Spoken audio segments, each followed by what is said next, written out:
Alejandro from the NR Sports Show. This is episode 778. Joined by a really special guest, a former NFL linebacker, Ken Harvey. He played for the Phoenix Cardinals and he played for the Washington football team. And he had over 820 tackles, over 90 sacks. Man, he had a heck of a career. I just want to say thank you for joining the show, Ken. It's truly an honor. And where are you guys located right now, and how are you and your family doing? Well, appreciate that, and over 700 things. That's pretty amazing. Yeah. It's to get enough people to do that. That's huge. Family's doing well. We're in Ashburn, Virginia, and just hanging in and doing well. So I want to start off with your childhood growing up, and for you, while growing up, before deciding on football, did you get to play any other sports? And who was that one mentor or role model that you had throughout your life in the sports industry? Well, there's a lot to that. So I played basketball, not for an organization. We lived across the street from a park, and once a week, I think all the guys used to get together and play basketball, and I think that helped develop skill sets that instead of it just being football, you got to learn to move, quick feet, all that stuff. So it helped out a lot. If there was a mentor, I don't know if there was a mentor, but like in stages of life, or at least my life, there were people I looked up to. Growing up in Austin, Texas, I wanted to be like Too Tall Jones, Harvey Martin. That to me was the beast. I wanted to be a defensive end. Wasn't quite big enough or tall enough. And so after that, it was just more of players that you've kind of played with, like Monty Coleman. Yeah. Just inspirational type guys. Tim Johnson, for a different reason. He didn't have all the big name, but was just a team player who could inspire others to be better. And you need combinations like that. You need people that can pull the greatness out of you. And those are some of the guys that could do that. Yeah. So what for you while growing up and working on your craft, what was the main things that you learned as a young football player and heading into high school and college? What did you learn as a football player? So I don't know if you know kind of my whole full story is that, I had dropped out of high school and ended up going back, then going to a junior college, then going to the pros, or going to junior college, then to college, then to the pros. Yeah. But one of the things, and I always kind of say that there are three things that probably make a great player or a good player to become a great player. One is natural ability, and then how do you maximize it? I was fairly strong, but I busted my butt in the gym and worked out all the time.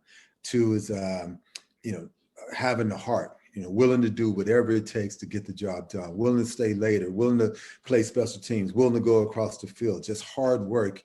And dropping out of high school taught me that you got to believe in yourself and you got to work extremely hard to get to where you're going to go. And then intelligence, and not necessarily like you're a straight A student, but that you're willing to put the time to learn that skill set, whichever you're trying to do. So, if you're trying to be a carpenter, you see somebody become a master carpenter because they've put the time and effort into mastering their skill set. And that means, for me, it would be watching film, it would be studying the opponent, it would be learning from others. Those are the three things I think are important to make a person become either good or great. And you can have all of them in some natural form, but the trick is how do you maximize it? If you're average 5 with your natural ability, how do you work super hard to become a 10? Right. And a lot of people will fall short and just rely on their natural ability as opposed to reaching that point where they're now a number 10. Yeah, so obviously you went to junior college, and would you say that helped you? Obviously you went to college in California. So would you say that helped you? Would you say junior college helped you to get to where you were at in California? Oh yeah, definitely. It was pretty ironic. It was, I met a guy in the gym in Austin, Texas, who told me about a junior college in Oakland, California. I hadn't been probably outside of any further than I could walk in Austin. And so now you're taking a plane ride with another guy to another state. But, playing at their junior college, you saw people from all walks of life. I think Last Chance U, they did it on Netflix, was on Laney Junior College. It was on the junior college I went to. And it is kind of a last chance for a lot of people. And you see that in that last chance, you've seen all people from all walks of life. So, drug dealers trying to get out the business. You saw people who work in 3 jobs, and this was their last chance for that dream to come true. For me, this was an opportunity in my mind to get to a 4-year college, to just to get to school and be able to have the school pay for my education.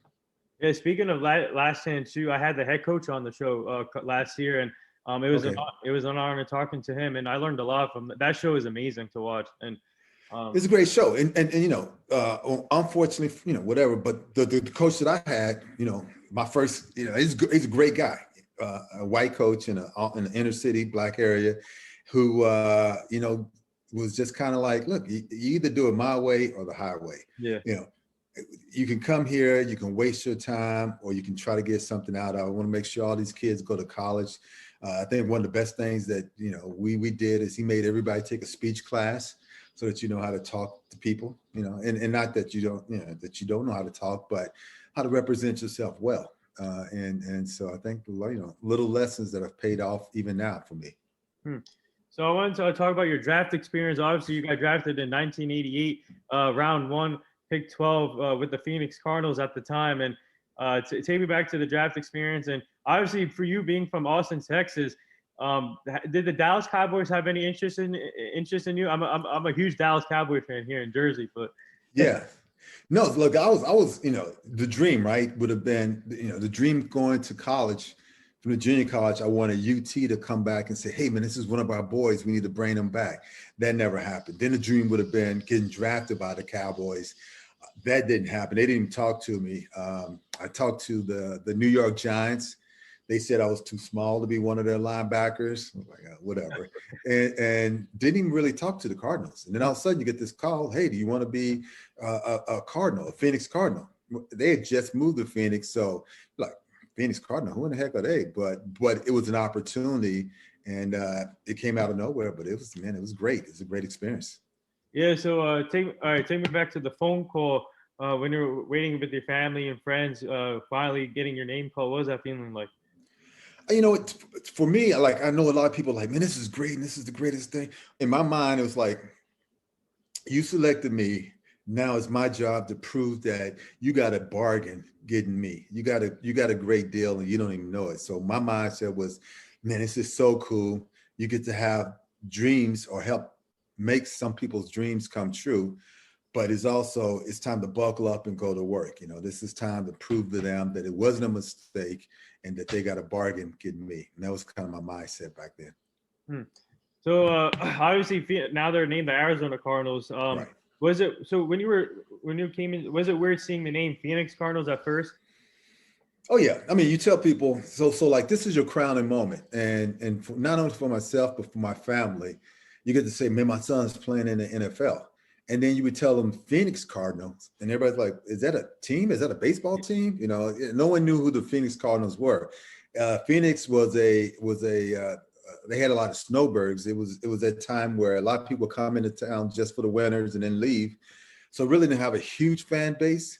And then we had, like, I think the second highest ticket prices. So most of all our games were blacked out and they weren't shown on TV. So we really didn't have a whole bunch of people knowing who we were. So we were, hopefully we were trying to get the respect of the teams as opposed to the fans, because a lot of them just didn't know. It was weird kind of having that name. It's a new name, but I've always been along the belief of the player or the team creates the name. You can have a name, but what you do with that name will be if people will start walking around with that shirt on. They'll say, oh man, Phoenix Cardinals, who are they? Or everybody will walk around like, oh man, I'm a Phoenix Cardinal. You can become that person or that team if you play well enough. Yeah. So for your rookie year, what did you learn as a rookie coming in, and what advice did you get from your teammates or coaching staff that made you the player that you are right now? Because you got, in my opinion, you had a great career.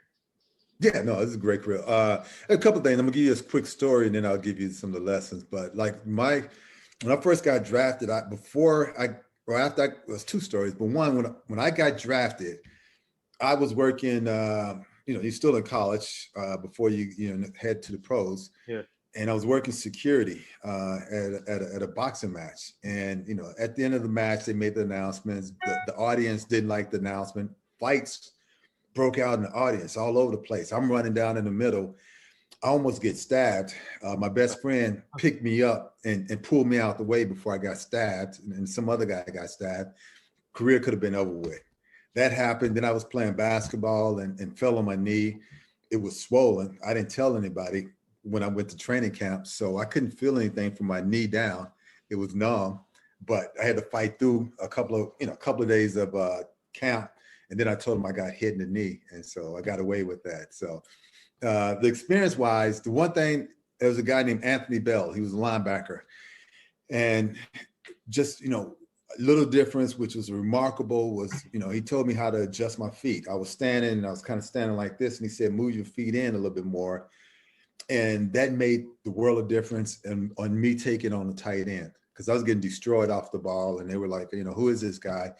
Getting destroyed. And so that made a huge difference. And then also I had to prove myself as a pass rusher. I mean, even though they drafted me as a linebacker, I wasn't good in coverage, and they didn't think I was big enough or strong enough to be a pass rusher. And so every day in practice, I would make a point to try to beat their guys, or at least make get into them enough that they would say, "Man, this guy has to be a pass rusher." And so that they ended up becoming my claim to fame as a pass rusher. So obviously now these days, coaches love to put players in multiple positions, especially on defense. So for you, did you get to play? Were you only a linebacker, obviously, but did you get to play like pass rushing? You just said edge rusher. Or... Right. So I was a linebacker, defensive end / third downs. I was a defensive end, and then first, second down, I was pretty much a linebacker who dropped into coverage. So you look at stats, or now as I get older, you look at stats and you say, "Dang, I only got really a chance to rush on one down per game, and we were losing most of the games." So I didn't get a chance to pass as much, but so it goes. But being a linebacker and then a pass rusher, it was cool because I got a little bit of both. And hopefully the proudest thing is, you watch some tapes, and I wasn't just a pass rusher. I did well on defense. I tried to run to the ball, also make tackles. So it wasn't just that I was a one-trick pony. I had a couple other skill sets. So what was it like playing in front of the fans in Phoenix? And the stadium must have been nice. And what was the atmosphere like in the stadium? It was hot. We moved there, and one, you gotta get used to the heat. Then one year we had a coach, and he was like, I want you guys to the practice in the hottest part of the day so that you'll get used to the heat come game time. Probably one of the stupidest decisions. We were so burnt out come game time. We were so tired come game time. It made no sense, right? You can only do so much with the heat. So it was fun. The stadium was fun in the beginning because it was, like I said, it was a transient place. We had about 25,000 core fans that were diehard for at least the first few years. So a lot of times you go into a game and there were more fans for the opponent cheering for them than they were cheering for you. But once we started playing, we started developing a fan base. It was good. It was a fun time. So obviously NFL is a business, and all sports is a business, moving teams. And for you, was it tough leaving Phoenix and obviously the team that drafted you, and you moved on to Washington? But take me to that process as a player. How tough is it to move from a team to? Well, you definitely want to. I was on the kind of the beginning of the whole free agency stuff, and so you want to stay with your team. This, loyalty at that time was big. You want to stay with the team to help get you there. I was that type of guy. I wanted to stay with the team to help get you there. But then you also have to look at it kind of business-wise. I was kind of caught between a rock and a hard place in negotiations of, one team saying, "We want you, but you got to sign right now." The other team saying, "Well, I don't believe that they want you." And so, if you come back here, we can work on the contract. But the other team saying, if you leave, that contract's off the table. Now you're kind of stuck between people not believing on both sides, and then them getting the best bargain and you kind of getting shafted. So, you got to look at it like a business, and a lot of guys do look at it like a business. And that's no different than someone, or I think especially now, younger guys are seeing, you are your own business. This is your company, and you got to do the best, what's in best for your company. You have to make a business decision. It can't be an emotional decision. It has to be a business decision and what's best for your company, because the careers and the average lifespan, it's not that long. Yeah, obviously, people say NFL, it stands for not for long. So, Right. um, It does. I mean, look, I tore my ACL. Back then it was a lot. It was, the surgeries aren't as good, a rehab. yeah. So it was considered at one time a career-ending injury. Then I tore my rotator cuff and my labrum, all kind of within a 2-year period. And so you look at that, and at any moment that career could have been over with. Right. I was fortunate enough to keep going on, but you don't know. And one injury can lead to another. One bad remark by a team can get you kind of blacklisted, where they say, "Oh, something must be wrong with this guy." So it's a trick, and I salute anyone who makes it to the NFL, because there were a lot of good players who never made it and should have made it, because it's political too. It's not political, but at times there are just circumstances. The reason I got drafted so high was the year before, everybody was looking for linebackers. So a linebacker was taken in the first pick. But there are years you may have hundreds of backs and all of them are really good, but teams don't need backs. And so now you could be the best player or one of the top players and you don't get drafted. And then once you get in the league, now all of a sudden you're on the third team and the players around you aren't as good. And now all of a sudden you look bad, and it could just, a lot of different ways things can happen.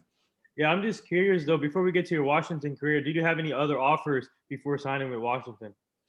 You know what? No, I was kind of it was straight. We came to Washington first, and I was going to do the rounds, but Washington gave me a good deal, and so I'm not much of a just go out, test the waters, experience the world.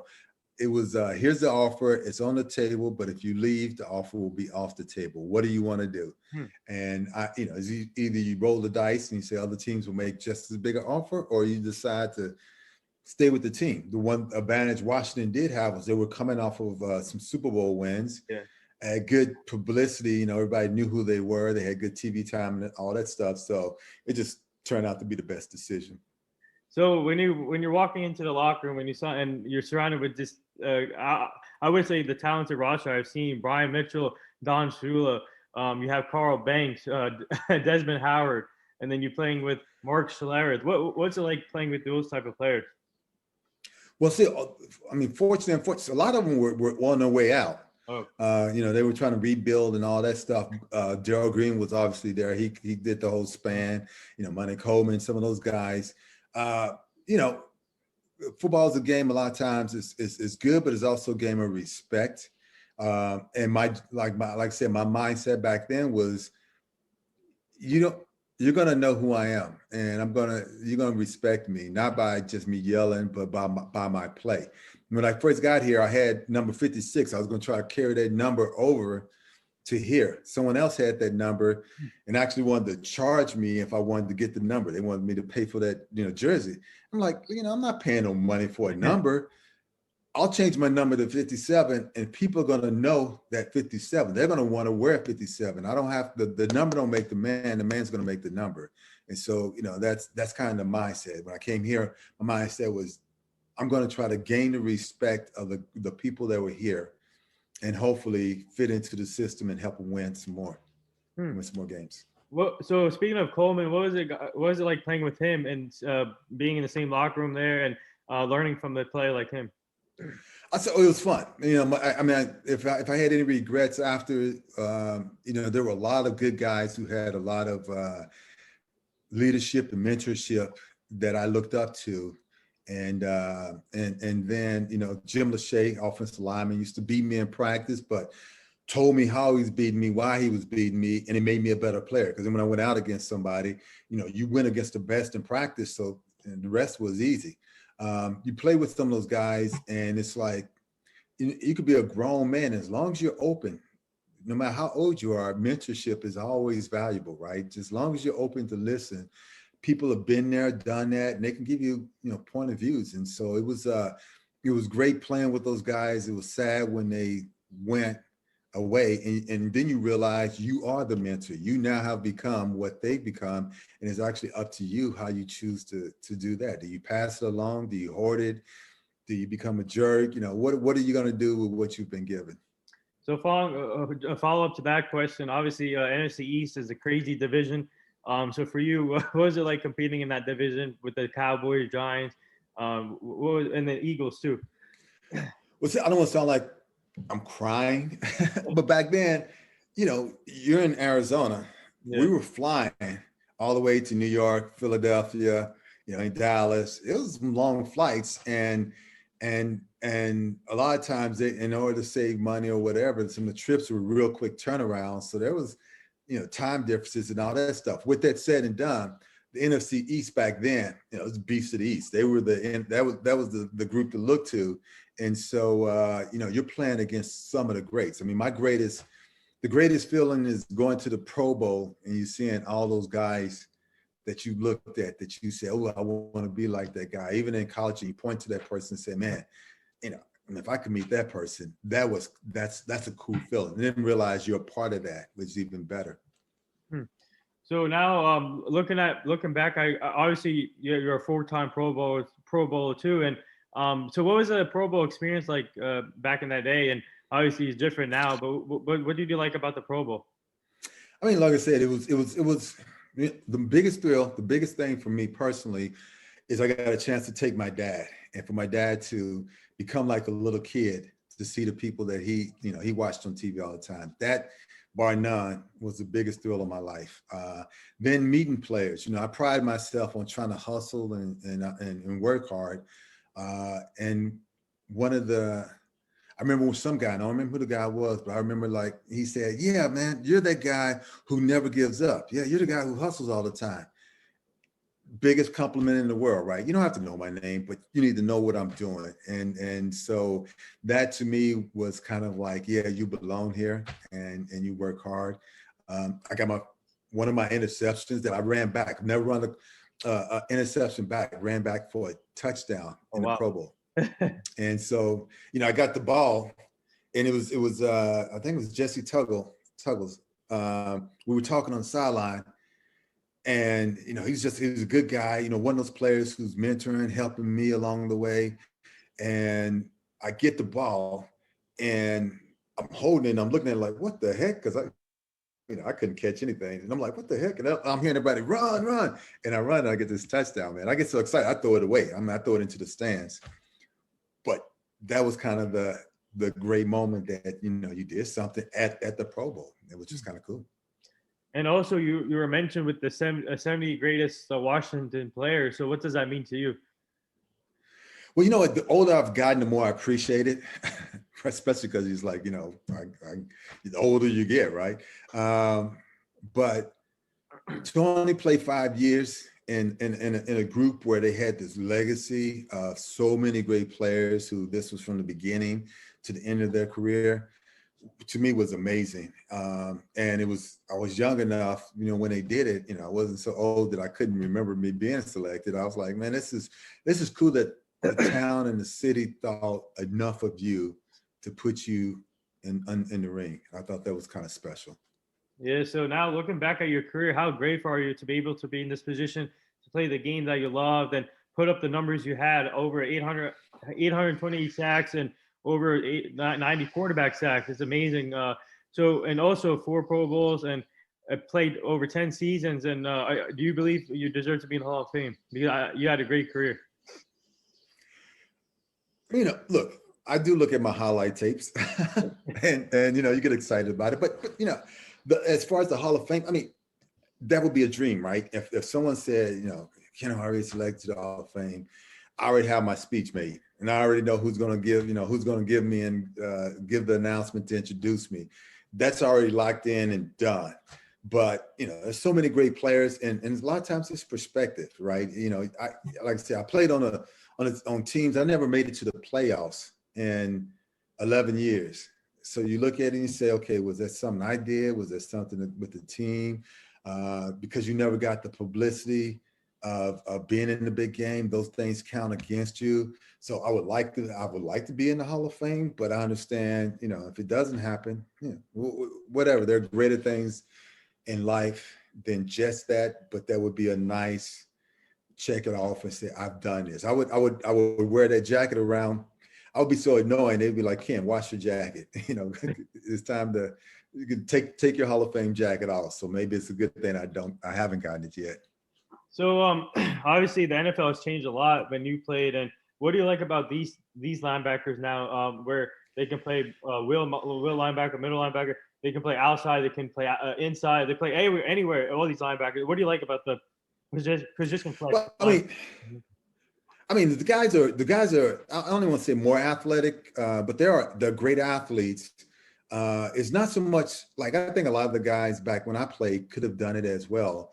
The hard thing, I think, is the rules have changed. So there's a lot more things that we could have gotten away with back then that you can't now. Some of the hits that I put on the quarterbacks would have been flags. And then you would have been frustrated. And I've seen, as they had just started making new rules and regulations, there's a period of time where some great players were hampered because it got in their heads all the time. I'm gonna get a flag, or I'm gonna do all this and that.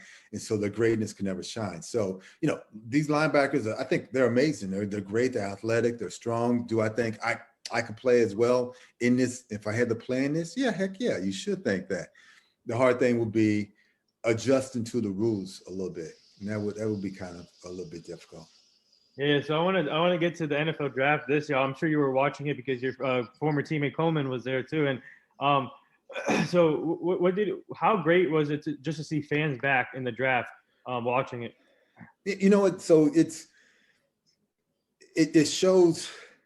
It's cool that the fans like when I came out, the draft was it's big that you were there usually with your family. Maybe somebody filmed you, but it wasn't a show. It wasn't this big deal.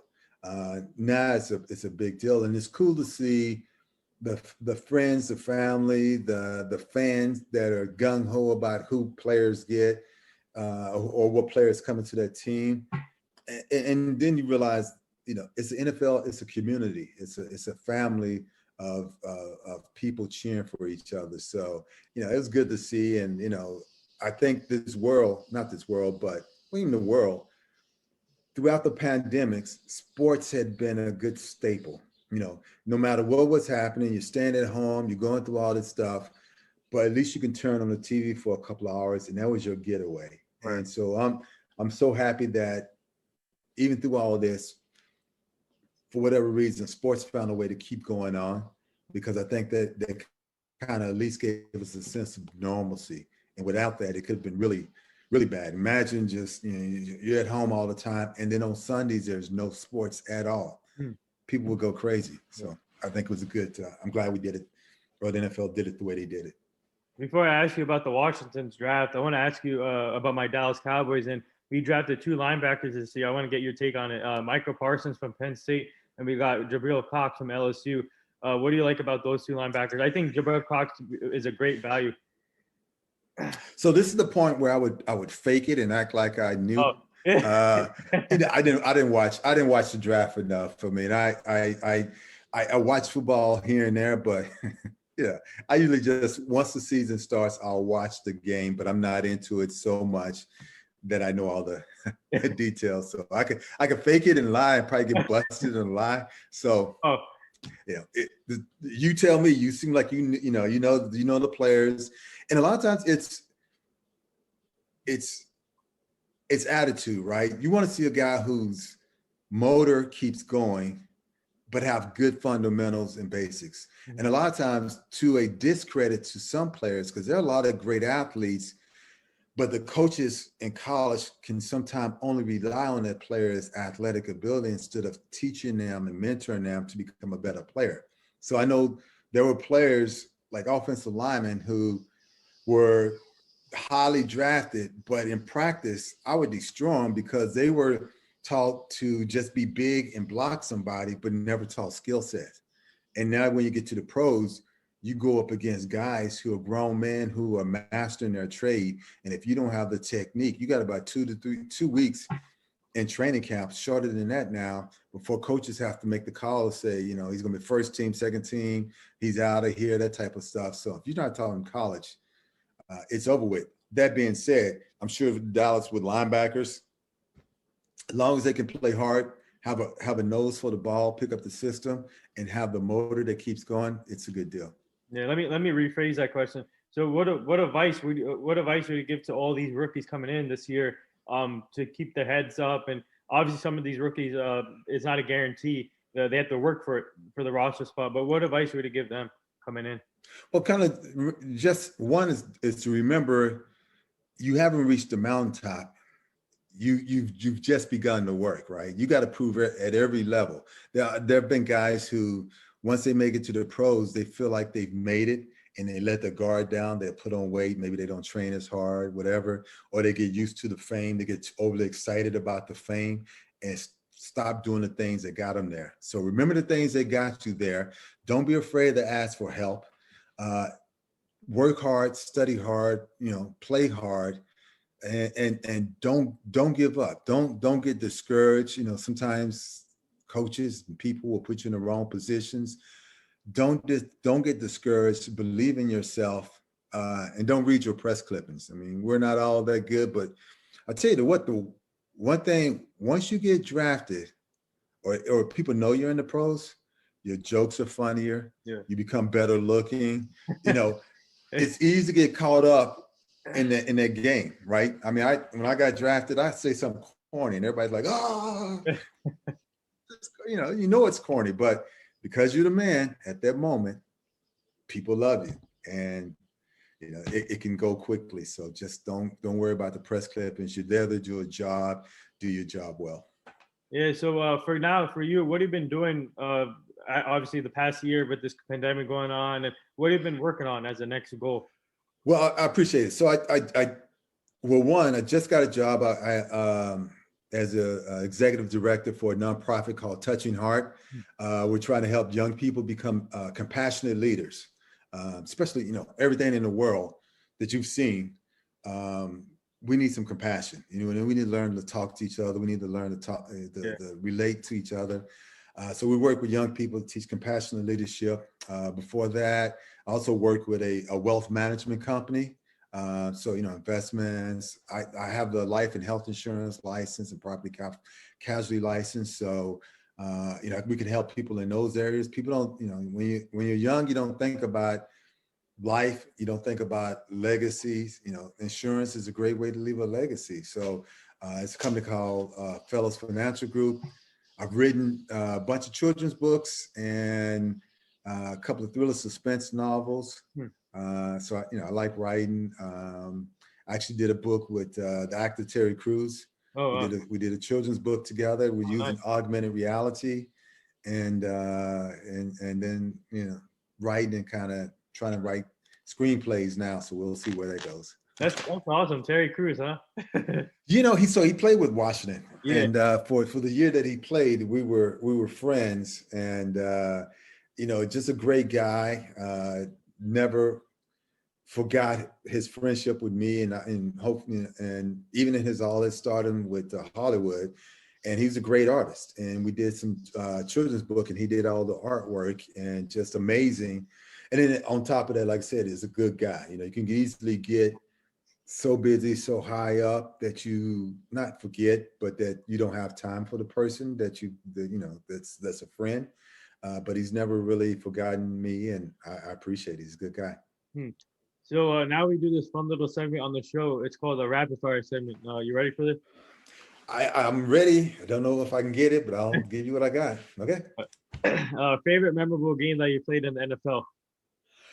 First game against Dallas Cowboys. Parents got a chance to watch it, and I got a chance to be a superstar in front of my parents. So outside of all the 90 sacks you had against quarterbacks, what was your most memorable one? Well, you know what? The most memorable one was the one I didn't get. I was running towards the quarterback, and I heard the crowd screaming, and I took my attention off the quarterback and listened to the crowd, and then the quarterback juked me. And then I heard the crowd go, "Oh!" Wow. And so there was a lesson keep your eye, keep focusing on the quarterback. So that was my most memorable moment. I'm going to put you on the spot here. You don't have to name all 90 quarterbacks, but I mean, you don't have to name all the quarterbacks you sacked, but can you name some of them that you sacked? Yeah, I mean, pretty much everybody, Randall Cunningham, Steve Young, Troy Aikman, all the Marino, Elway, if they had a jersey on, I was getting at them. So pretty much all of them. Funniest teammate? Terry Crews. Oh, Terry Crews. He was funny. I mean, he can joke, and all his jokes were clean, but he was funny. So the personality that you see on TV is really his personality. He's just a funny, nice guy. What was the scouting report on him when he was playing? He's behind me. Good player. Probably could have been a starter. He jokes a lot of times about when I got hurt, he came in a game, made 3 tackles in a row. I got unhurt and got back in the game because he was good and hustled all the time. Just sometimes you get in that niche of being the backup player and you don't really have your chance to shine. And I wasn't going to give him the chance. So he was a good player. Just, it wasn't his time. I know you're working on something else. You just got a job, but if the right opportunity presents itself, would you consider being a coach in the NFL or college? I don't think so. I mean, I don't know. You never say never. My thing is, I'm working with younger kids, and so trying to plant seeds. Football is not. I don't study it enough to know. But if I did, I would be something like a position coach, because I think I could teach technique and teach the drive, but I'm not necessarily the X and O strategist. That's not been my thing. So the last 2 things here before I let you go, our team is part of this foundation called the Hugh Jackson Foundation, and obviously he's a former NFL coach. Actually, he's an offensive coordinator now at Tennessee State with Eddie George. So I'm going to send you the page, and we're trying to help him prevent human trafficking and making sure the kids stay safe and the community stays safe. So I'll send you that page so we can go check it out. Okay. Doing really inspiring things for the foundation. And the last thing here, would you like to say anything to all the nurses, doctors, and essential workers right now? Yeah, no, you know what? So I always look at those group of people like they're like offensive linemen, right? You never get the publicity, you never get the acknowledgement. If you get beat in 60 plays and you get beat twice, that defensive player looks like a superstar and people are booing on you, right? Yeah. But you do your job and you do it well. And the game wouldn't exist without you. And those are like those people, right? We need them. And, it's learning to respect the ones who you don't see. They're working, busting their butts to make sure things, fortunately, the COVID has brought a highlight to everything, but they've been doing it all their lives. This is not new, and so it is thank you for doing what you're doing. And, I hopefully try to appreciate everybody regardless of what you do, because everyone's special. And whichever feel, some of the best people that have taught me in life are the people who didn't have some title, weren't superstars, or weren't whatever. They were sweeping floors, but they gave me some good advice, pointed me in the right direction. Yeah, well said. And there it is. That wraps up episode 778 for the NR Sports Show with former NFL linebacker, 4-time Pro Bowler, Ken Harvey. I just want to say thank you for joining the show today. It was truly an honor, and keep up the great work. And we would like to have you back as a returning guest at some point so you can meet the full team. But keep up the great work, man. And this was awesome. Appreciate it. Thank you for having me on. I guess I should get a shirt saying 778. Yeah. that I was that number. But thank you. Appreciate it. Thank you. Yeah. All right.